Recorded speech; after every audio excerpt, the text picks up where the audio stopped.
Mount Kilimanjaro is often called the roof of Africa.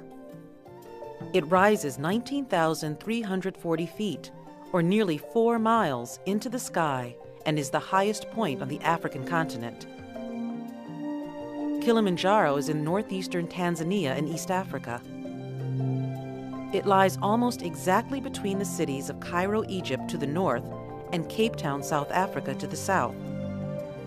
It's around 220 miles south of the equator, in a hot tropical region of the world.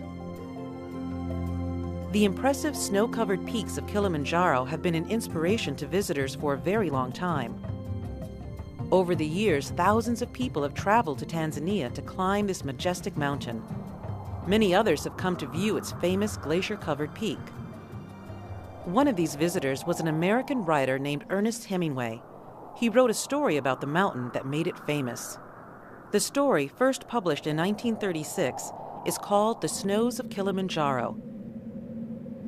In the story, Hemingway describes the mountain's glaciers as wide as all the world, great, high, and unbelievably white in the sun. Although the ice cap is fantastic to see, it does in fact have a much more important purpose. The glaciers were formed more than 11,000 years ago. They have become an important source of water for drinking and farming for people who live near Kilimanjaro. Unfortunately, for the last 100 years, the snows of Kilimanjaro have been disappearing. Since 1912, Kilimanjaro's glaciers have gotten more than 80% smaller. A NASA satellite has been taking pictures of the mountain's ice cap for more than 15 years. The pictures that were taken in 1993 are very different from those taken only 7 years later in the year 2000. There are many ideas about why Kilimanjaro's snow is melting so quickly. For one thing, the mountain is in a tropical region, so the glaciers are at risk for the negative effects of climate change. One type of climate change that may be directly affecting Kilimanjaro is called global warming. As the world's temperatures rise, the snows melt.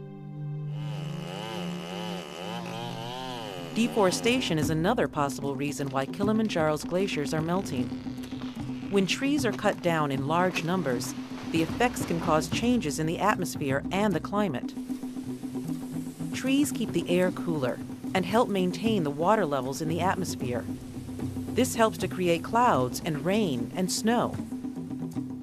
Less rain and snow and increased temperatures can cause the glaciers to melt. Whatever the causes may be, the snows of Kilimanjaro are continuing to melt at a very fast rate. Experts now predict that the mountain's glaciers could completely disappear by the year 2020. The loss of Kilimanjaro's glaciers would likely cause many problems for the area around the mountain. It would remove an important source of water for the people who live on or near the mountain. It could also reduce the number of tourists who come to Tanzania to see the mountain and the money that they bring to the country. The missing snows of Mount Kilimanjaro may be a warning. They definitely show people all over the world the dangers of climate change and deforestation. Hopefully, people will learn from the loss of Kilimanjaro's glaciers. Sadly, the majestic snows of Kilimanjaro may not be around forever for people to enjoy.